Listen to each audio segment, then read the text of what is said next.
I hope they got in many projects. I have noted, but I can't mention all the fisheries project, maybe energy project, defense involvement also. They got involved with defense treaties also. So all this came after the collapse of the economic and political collapse. But now, one thing we must understand, it is not easy for India or any country to rule Sri Lanka. Sri Lankans are very fiercely independent people. You see, they are very tolerant people, fiercely independent people.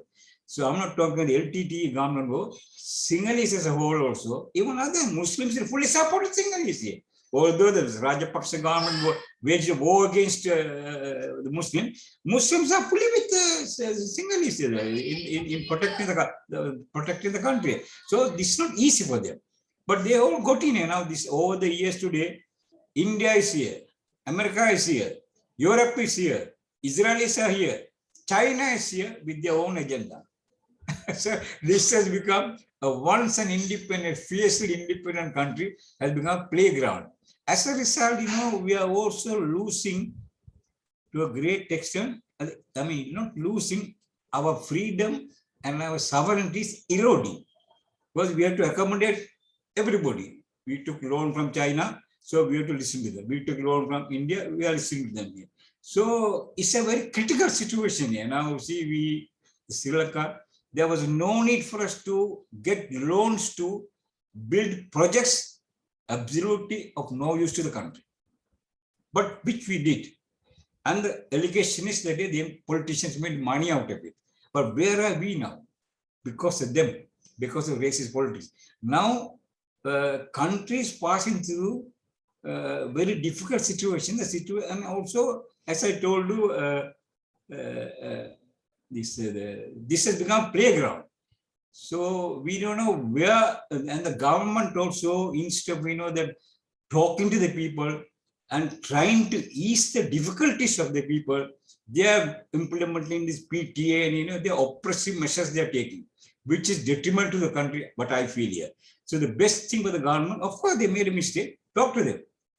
But they are not talking. They are not trying to solve the basic problem, fundamental problem of the people. As a result, people are suffering. You see, cost of living, medicine, diabetic medicine, which cost about 600 rupees. You see, that's about $2, is now 2,000 rupees. See, bread is about 5 times more.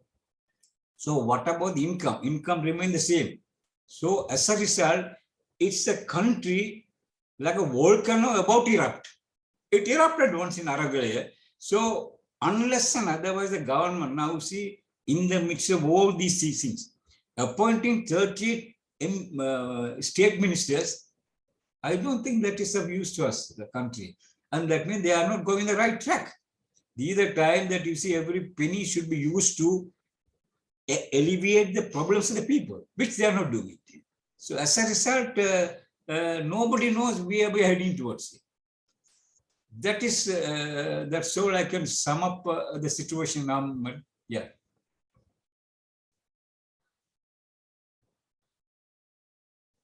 Thank you very much. Thank you very much for your speech.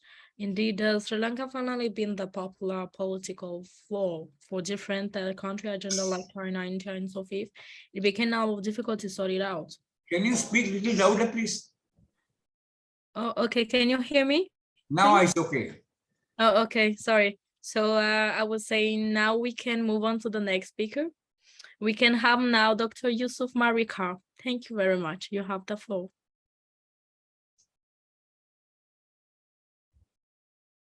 Please, you are mute. We can't hear you. Yes, thank you very much. No, you can just unmute your mic.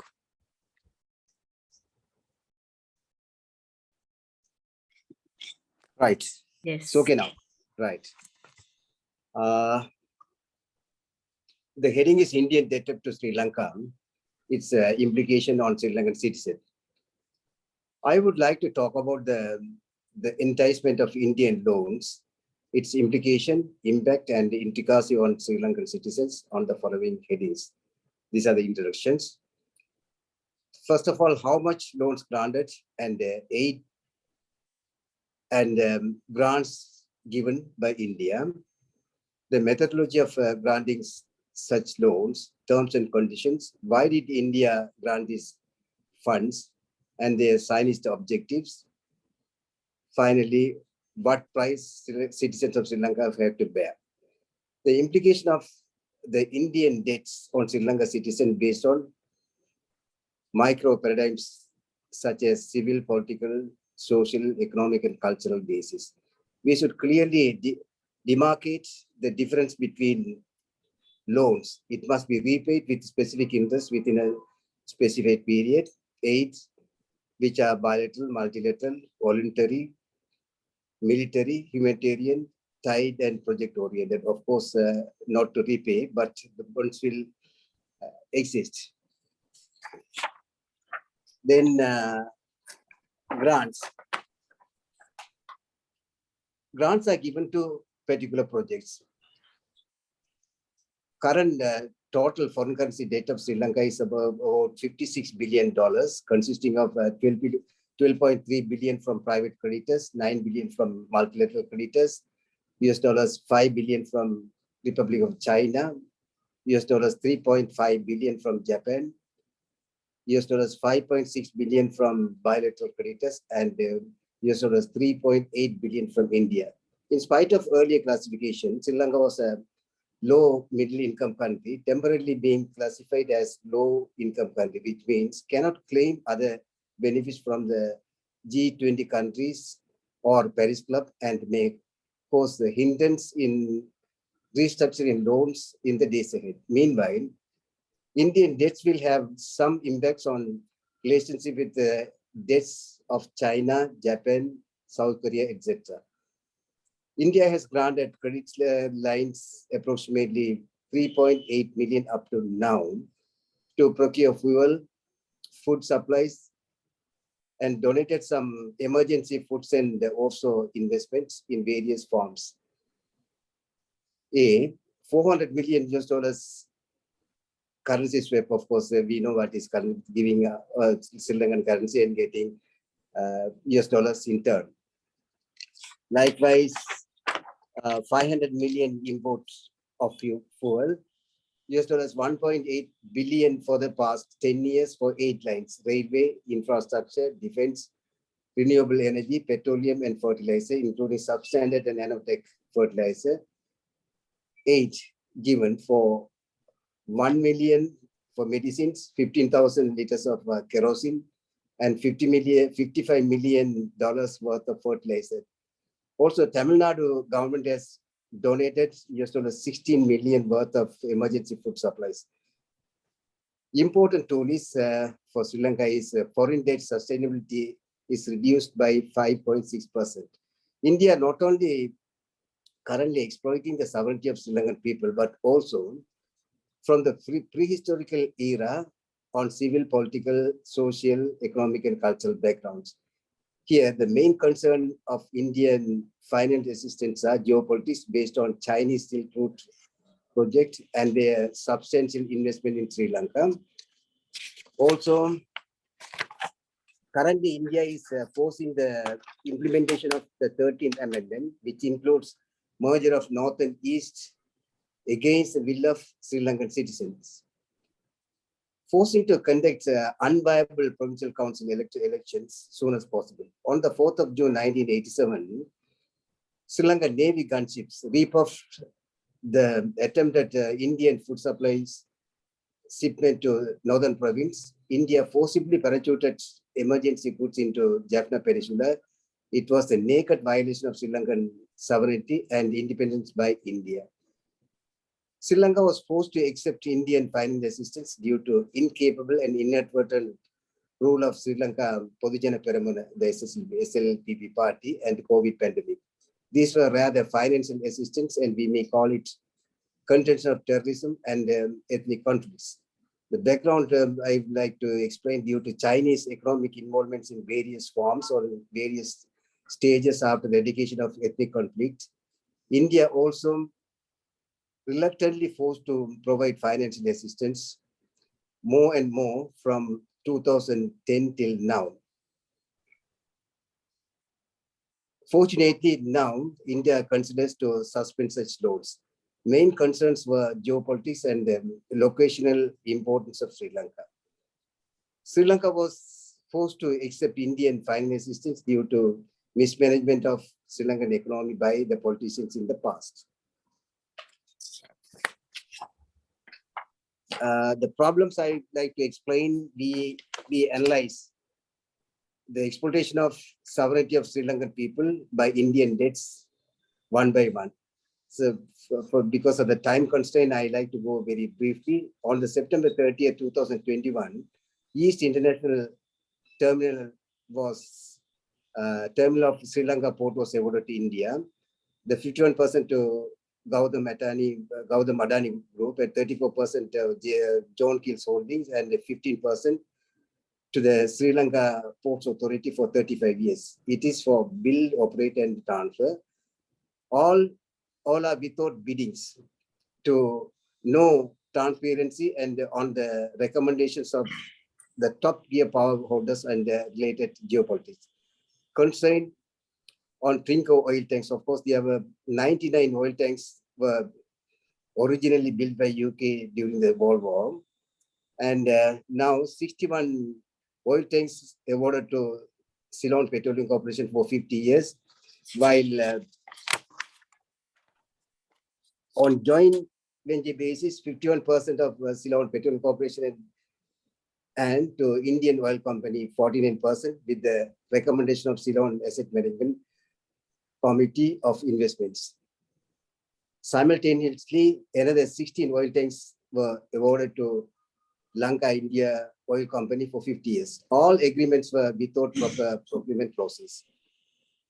The renewable energy projects also we had to mention. Gautam Adani visited MENA in October 2021 and established windmill projects. There were so many issues related to China has informed it has decided to halt. And there were various problems, unfortunately, due to time constraints, I had to make it short. Adani Group considered to be an environmental villain in their own country. Recently, there was a Sri Lankan protest near Majesty City against Adani Group. Here, the problem is raised by Ceylon Electricity Board Chairman MMC Fernando on awarding the project to Adani Group. It is a well-known controversy. There are so many issues related to this matter. Monopoly of Indian pharmaceutical products, substandard, adulterated, inferior quality at very expensive price. The actual drug shortage was due to Indian credit line, which prohibited importing from other countries. It was 8 with strings. All are at high price. Former Health Minister Dr. Rajitha Senaratna also objected to these types of Indian credit lines. Well-known Kachadivi issue is related to this Indian loans. India is attempting to recapture. Can you hear me? Can you hear me? Yes, we can hear you. You have 2 minutes left. Right. Okay. India is attempting to recapture Kachadivi, providing loans. The signing of a memorandum of understanding between Sri Lanka Ministry of Technology, Sri Lanka Unique Digital Identity. Last but not least, I would notice the misuse of authority by the executive president and the cabinet while exploiting the sovereignty of Sri Lankan people due to the Indian debts.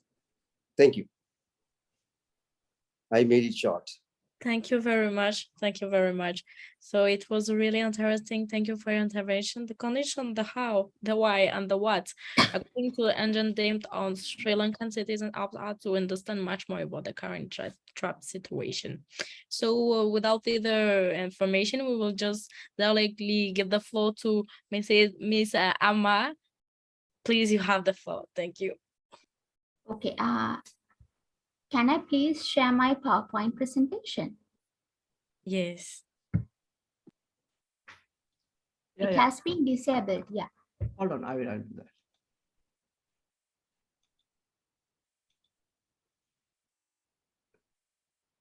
Yes, now.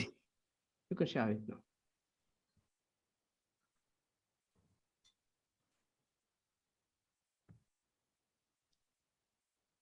You can start now. Okay.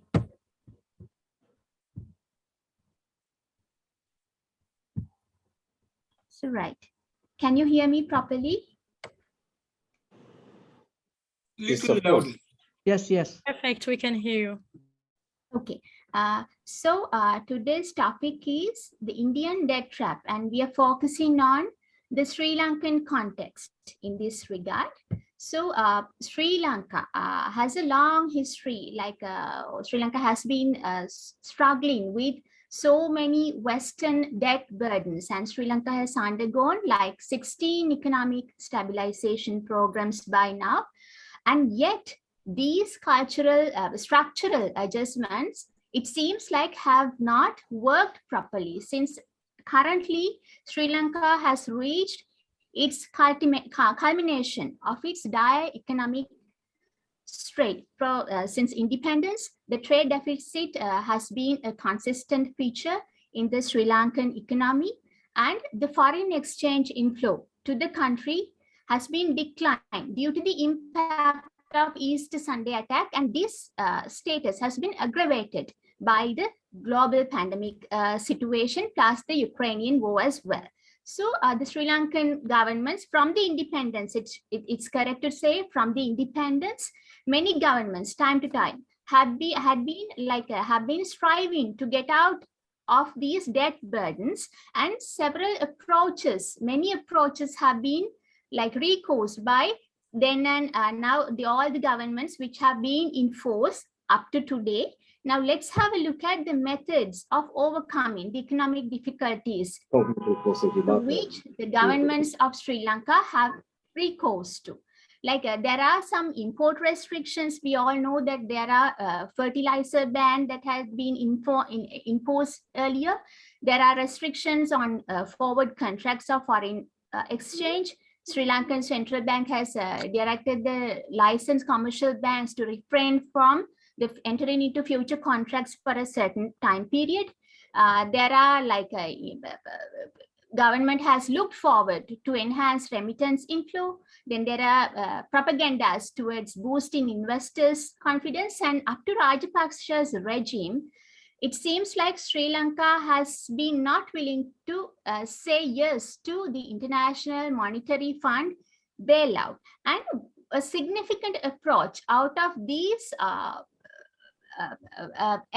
these things are the assistance from bilateral partners, and out of these two, the sovereign bonds to which Sri Lanka has entered so far is very significant, and it's through this point China has got involved to our economic system. Now let's have a look. Before moving to the main topic, let's have a brief look at how Chinese debt trap strategy got Sri Lanka entangled. Like with the onset of the pandemic in March 2020, China initially came to rescue Sri Lanka by providing like $1 billion in loans, and it provided also $1.5 billion in a currency swap deal. So Sri Lanka has been privileged by under the China's Belt and Road initiatives. So the program has been launched from 2030 to build ports, roads, railways, pipelines, and other infrastructure across Asia. And anyway, with this Chinese trend, there had been a huge opposition that had been arisen against this Chinese trend in Sri Lanka. And as a result, Rajapaksa regime at that time cancelled the Chinese hybrid energy project in northern Sri Lanka. So howsoever, China accounts for 30% of all foreign direct investment in Sri Lanka from the period of 2012 to 2016. And China has been the top source for Sri Lanka's imports. And China has relocated India's position in Sri Lanka in this regard. So investments which came through China are known to have been coming at a very high cost. Interest rates on some of the Chinese loans are as high as 6.5% per annum compared to rates of 2.5% for loans made by the Asian Development Bank. And it should be emphasized that all these Chinese influence has not come in a vacuum. Like China-Sri Lanka ties had been like grown up, especially during the Sri Lankan Civil War period. China had been a main reliable arms supply to the Sri Lankan government, and China had held its veto power in favor of Sri Lanka in United Nations too. So likewise, in 2007, an agreement had been signed between the Sri Lankan government and the China, that is the Hambantota port. And like this, gradually, the Chinese government had been taking hold of the country of Sri Lanka into their hands. So now, from the Indian perspective, China's dominant role in Sri Lanka has raised multiple concerns for them. Like Colombo port handles over 30% of the India's container traffic. So a disruption there would cause a massive trade disruption to India. China has displaced India as the Sri Lanka's top source of imports.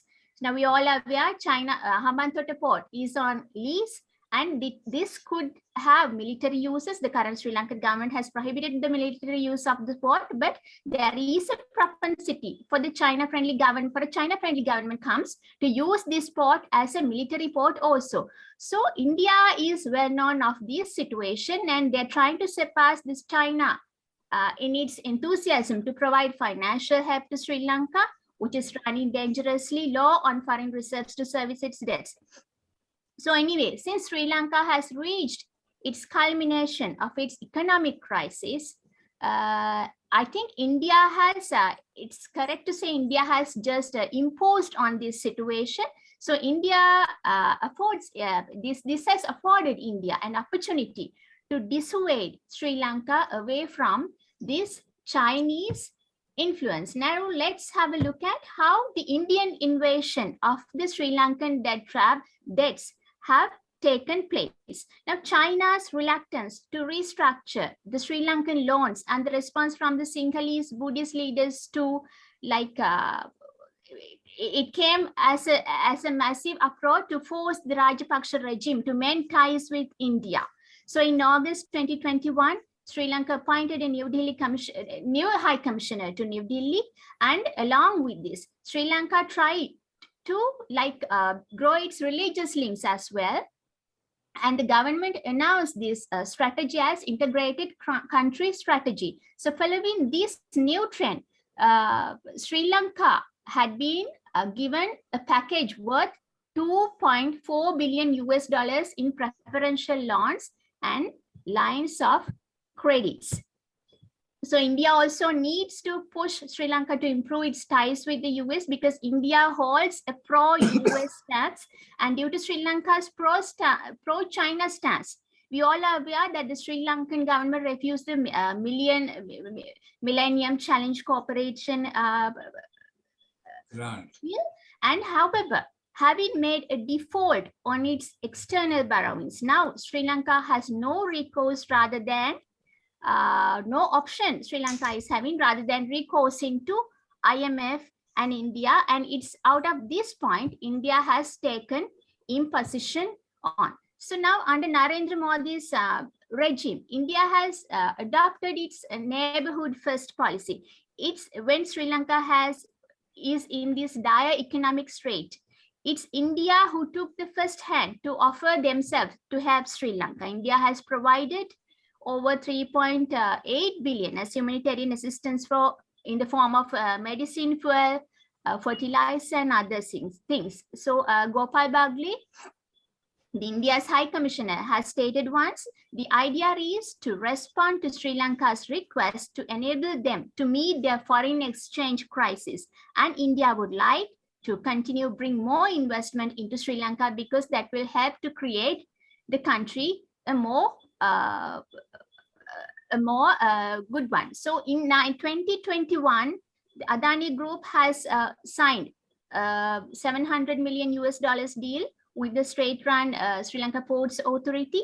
In February 2022, India and Sri Lanka signed an agreement for a $500 million supply of petroleum products from the Indian oil company through a credit line, and this had been expanded by further $200 million in April. So though these credit lines have provided important supply channels, Ceylon Petroleum Corporation continues to face significant difficulties in acquiring adequate fuel, largely due to the limitations in the availability of foreign exchange and external financial challenges. So there's another agreement between India and Sri Lanka, that is $1,500 million of export credit facilities extended by Exim Bank and the State Bank of India for the import of essential commodities. A currency swap of $400 million was extended to the Central Bank of Sri Lanka by the Reserve Bank of India in January 2022.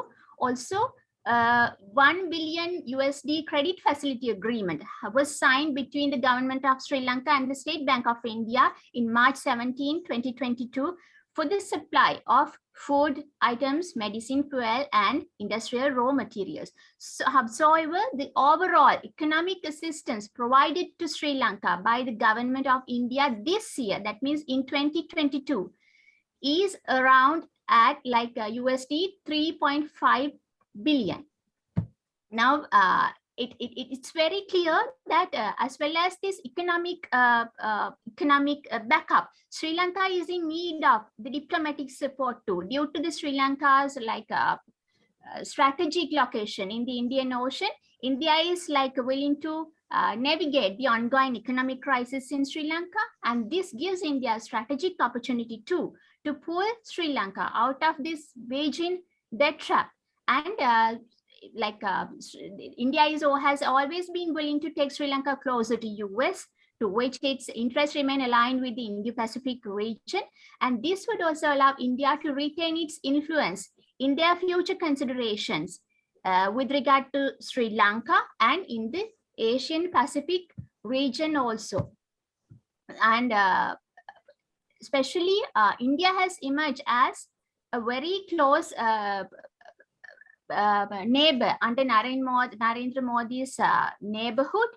And despite the wide expectations Sri Lanka had put on China in this dire economic strait that Sri Lanka has faced so far, since China has refused to restructure its loans and so on, India had been succeeded in their attempts to getting close to Sri Lanka and get use maximum the strategic location in the Sri Lanka in the Indian Ocean. So anyway, as concluding notes, we can see that China, throughout its providing debt facilities, China has acquired a strategic port, that is Hambantota, when Sri Lanka has failed to service its debt.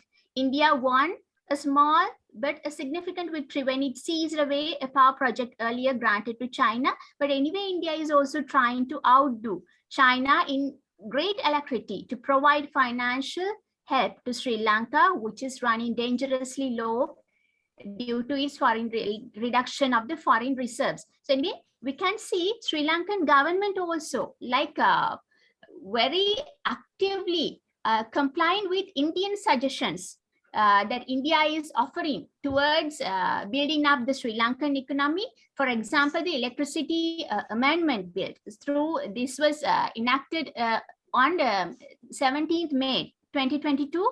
According to this amendment, this will remove the restrictions on the issuance of a power generation license for a person who's generating electricity over the generation capacity of 25 megawatt.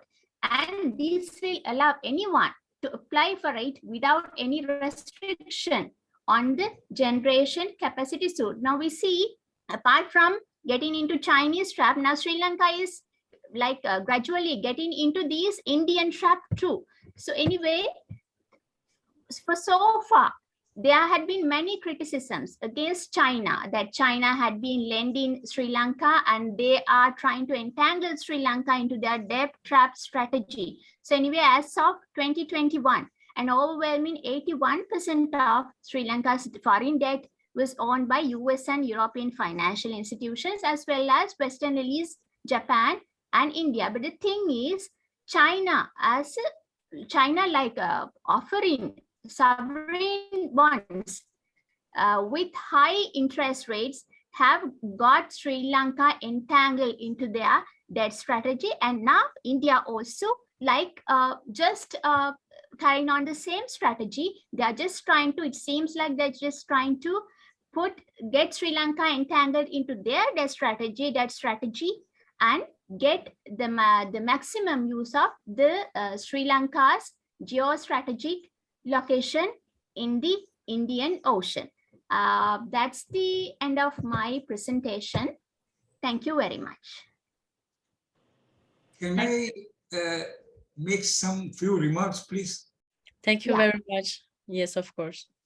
Can I make few remarks? Yes, of course. Yeah, Sri Lanka is today in this plight, political and economic crisis. I would say political and economic bankruptcy, not because of any country. It is not caused by a natural disaster like tsunami. It's caused by the Sri Lankan leaders from the time of the independence in 1948. For example, in 1948, when Sri Lanka got independent, which is a shining example for political stability, economic stability, we have enough foreign exchange reserve, communal harmony, highly literate people. Now, how come we came to this position is we failed to manage corruption, extreme racism, mismanagement, one of the most mismanaged countries in the world. But all these things continued, but the people highlighting this thing, but they never did anything to undo this thing. For example, India has been having its eye on Sri Lanka for hundreds of years, not today, yesterday, and it became prominent since independence, since partition of India in 1947 August. But now, you see, now we maintain independence from the very beginning. Our fiercely we were independent. We didn't allow India to come and interfere. We didn't allow China. Why did we bring China? Do we need a port in Hamadatha? No, we don't need. China needs support to ensure its trade with Africa and its the belt and the project here. That is it. China needs here. But now, do we have to build a port with Chinese loan? No. China should have built a port and given the money to us on lease. Do we need an airport? Without any feasibility study, we built an airport there. Now, no flight goes there. Why tell you about 10 million, 100 million, we are spending money there.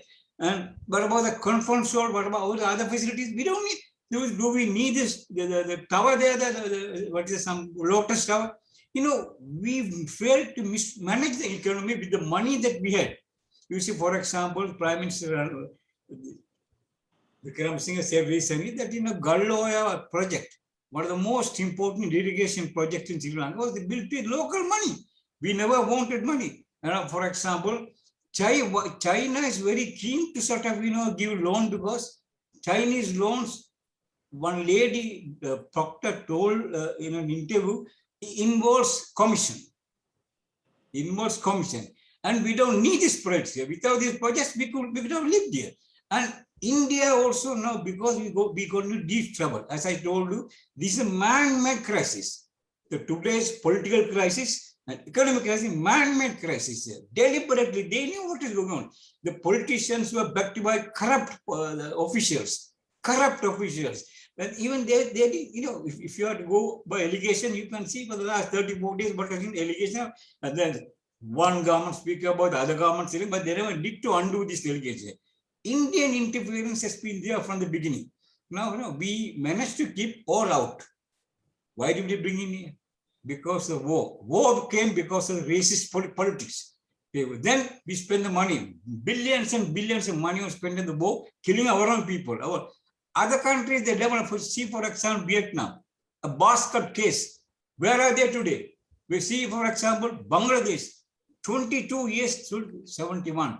That is 23 years after Sri Lanka got independence, Bangladesh became free from India. Now, Bangladesh Prime Minister Sheikh Hasina was telling, I have never allowed any project which will be a waste to our country to be implemented. She said, I will first study whether this project is useful to us or not. Then if I find it is fruitful to our economy, useful to the country, I will have that. But did we do the study? No. Now also there were allegations we have $51 billion debt. How did the debt come? Where is money? But the people who are accused of this corruption, who are causing this the problem, are still in power. So how can we find a solution here? India has got a good golden opportunity for India. They penetrated. Prime Minister Narendra Modi, right-hand man is Ambani. Ambani's economic eyes and ears are Ambani. Ambani penetrated here. There were no need for us to allow these fellows to get in, first of all. We could have won independently with our own resources, and there was no need for this war. The war really destroyed this country. It's racist politics destroyed. No Sinhala, no Tamil wanted a separate state.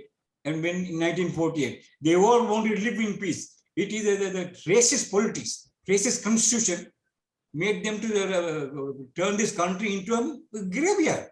You see, otherwise, now 1975, 76, when Mrs. Bandana had the non-aligned summit conference, people, leaders from all over the Middle East, all over other South Asia, other countries, they came. Our image is very high. Only recently, after the Siriwardhana 83 trouble, then came the war, then we spent the money. Our defense budget, during the time of independence was nothing, immaterial compared to that. You know what's defense budget? We had an army, only when a head of state comes, we clean the guns and for March, the March past, we used to for that year. We never had armies. There was no need for army. And the amount of money which could be used for the economic development of the country and uplift the life of the people, living standard of the people, was used for the army. Who benefited? Commissions. People are dying, Tamils and Muslims and Sinhalese are dying. But politicians made money in import of arms. So you see, corruption need to be weeded out. Mismanagement need to be proper management should be restored. Now, I am both Brother Marikkar and Sister Siriwardhana, they gave details about the project. Now, I told you, there was no need for Chinese involvement here and no need for India. There was no need to allow anybody. We could have managed with our own resources well, and we could have been in the forefront in the third world countries as we were once, if there was proper management. But I would say from independence onward, up to now, mismanagement ruined this country. Beautiful country. In Sri Lanka, if one says, food crisis, will you believe? Fertile lands, throughout the rainfall, rivers, nice paddy fields. So we are having more of a highly food crisis. Highly educated people. Tourism, you see, alone we can sell the kind of tourism. And when the tourists came here, they were raped and killed here. So you see, we failed to restore, maintain law and order also. So you see, I would say that we brought up on this disaster, but anyhow, we have to work hard to come out of it. But some or other, I can remember how Dr. Mahathir Mohamad in Malaysia passed through a very difficult time. He managed on his own, he managed the economy. Control this, control that, control everything. He managed to come out of the crisis. And he said, I will never allow IMF to come in. You allow the IMF to come in, there won't be an end to it. So you see, that we don't know that now a lot of people, intelligent people, they're coming out with very good suggestion. We need to now, for example, one more I will tell you. There was one report, I don't know where, our debt is around 50 billion. After 50 billion debt, 30 billion recycled, sent back to abroad. I don't know how far the report is carried. I can't remember some various newspapers we read. I can't remember. It appeared here, 13 billion. So that this need to be investigated. They should be brought to book. That's what UNHRC say now. The people who brought this country to this level should be investigated, brought to book. If we are to move ahead, Simply getting 5 million, 2.9 billion from India, from IMF, 3.8 billion from India, China won't solve. This will not solve a problem. This will put further, create further difficulty to us. We have to find out where to start. The corrupt elements need to be weeded out. Good people should come. People who feel for the country, people who fight for the country, people who love the country, they should come. Last 40, 50 years, it is simply, they thought, most politicians thought, when you say Sinhala, Sri Lanka means Sinhala only. That policy should change. This country is a multi-country, multilingual, multi-religious, multicultural country, and that mosaic should be maintained. So, otherwise, we can only talk. But they gave statistics. I feel ashamed to get loan from these countries. Why should Sri Lanka go and get a loan from these countries? We could have managed with our own money. What have we done with this money? With the loans we took, our budget could have been done with our own social resources. There was no need for this unnecessary projects. White telephone, we call it white telephone. India got a golden opportunity. They entered it, but getting them out is not going to be that easy. So you see, when 2014, when this BJP intellectuals were allowed to come here and penetrate into the society, I wrote an article and said, opening the country to RSS, BJP, and their affiliates like VHP, Bajrang Dal, Shiv Sena is going to be a disaster for us. Here we are now. Also, these loans, we don't need them. They are put in. Thank you very much, Mr. Latheef. You have 2 minutes left. Sorry. Yes. So what I say is, fancy project, unproductive projects brought us to this corruption. Corruption need to be weeded out here. And that's not an easy thing. I would say, for example, in the 90s, Iraq was one of the most corrupted countries. Hassan al-Bakr, who brought about the revolution, said, no way doing. If anybody was found guilty of corruption, we'll hang them. You see, and they gave 1 month's time he gave. After that, anybody committed mistakes, we'll hang them. There is a place called Tahrir-e-Square, which the American invaders destroyed it. There are 2 people hanged. Country was free of corruption. Country was free of corruption. Here also we need tough laws. You see, the religious racism, that won't work. So we have to depend on our own source. Depending on Indian money, Chinese money, American money, Israeli money won't work. I feel we have to work out for sometimes, get some genuine people, feel for the country, feel for the people of the country, all Muslims, Sri Lanka, Sinhala, everybody. Then only we can move it. Otherwise, we are heading towards further disaster. Thank you very much. Thank you very much, Mr. Latheef. It was really interesting. Now we can keep on with Dr. Yousuf Marikkar for the closing remarks. You have at least 4 minutes. You have right. Thank you. I would like to conclude on certain theory basis where to investigate and find out any available methodology change the track of this intrusion into Sri Lanka sovereignty by Indian financial assistance. And availability of any other alternative arrangements. If we stop getting this financial assistance from India, what will be our future? Of course, beggars cannot be choosers. Under the circumstances, can we see Chinese, US, Korean, or Japanese support? By linking domestic political expediency to Sri Lankan foreign policy, the current rulers see great dividends in discarding balance between New Delhi and Beijing. And instead of resorting to open endorsement of the Chinese model governance. In their zeal to please Beijing,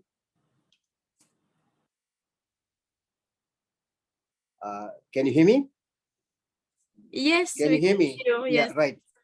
In their zeal to please Beijing and New Delhi, they are riding roughshod on the democratic norms of Sri Lankan people. Asanka, of Observer Research Foundation notes that there is a sheer absence of space for bargaining a better deal in the government whenever the foreign investor is from China and India. This absence of institutional checks in the Sri Lankan government was noted even by the Supreme Court during the domestic uproar or the Colombo Port City bill recently.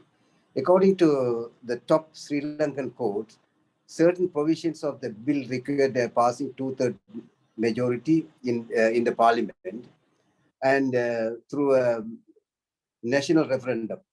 While internal mechanism of checks and balance are not used against India, public protest and expert committees of inquiry are visibly active in other cases such as India's East Terminal Container Project or for the United States Millennium Challenge Corporation grant, etc. Thus, Sri Lankan current regional and global patterns of behavior make it apparent that rather than national interests, it is a regime survival and ideological happiness that is now dictating the foreign policy formulation of the current dispensation in Colombo at the cost of general public. Unfortunately, the fallout of the turn of events in Sri Lankan foreign policy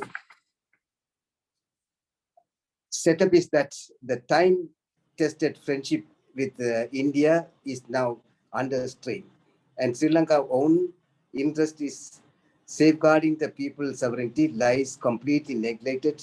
It is in the Sri Lankan's own interest completely neglected. It is in Sri Lanka's own interest that Colombo restore balance in dealing with India. Interestingly, to see that Sri Lanka state-owned Ports Authority has entered into a deal with India's Adani Group, develop the Western Container Terminal of the Colombo Port at the cost of compromising the sovereignty of the people. In spite of the terminal deal may somewhat alleviate strained ties and bind both New Delhi and Colombo to a working relationship. Nevertheless, what will be the consequence to Sri Lankan people? Finally, I would like to say the most of the Indian debts are provided for consumer products such as fuel, food items, medicines, etc., which will be burned out within a very short period. But we must be repaid, unlike investment debts, which may sustainability contribute income for the benefits of the Sri Lankan citizens. So we had to think very carefully about getting this loan from India and invest in Sri Lanka in the proper manner. That's all. Thank you. Thank you very much, Mr. Yousuf, Dr. Yousuf. So now we can hand over our closing remark with Ms. Siriwardhana. You can keep on. Thank you. Yes, thank you very much. I don't think I'm having much time, but I want to say that Sri Lanka is located in a strategic position in the Indian Ocean. So each and every superpower in the world has been striving to get hold of Sri Lanka to get maximum out of these strategic location in Sri Lanka, whether it's China, whether it's India, and what superpower it is. Sri Lanka must be vigilant enough to face this situation prudently, because due to the corrupted politicians, due to the corrupted political tradition in Sri Lanka has been has been like undergoing debts throughout this period from its independence, and it's time to think for the politicians in Sri Lanka to get the country out of this turmoil and just use this strategic location of Sri Lanka in a more prudent manner.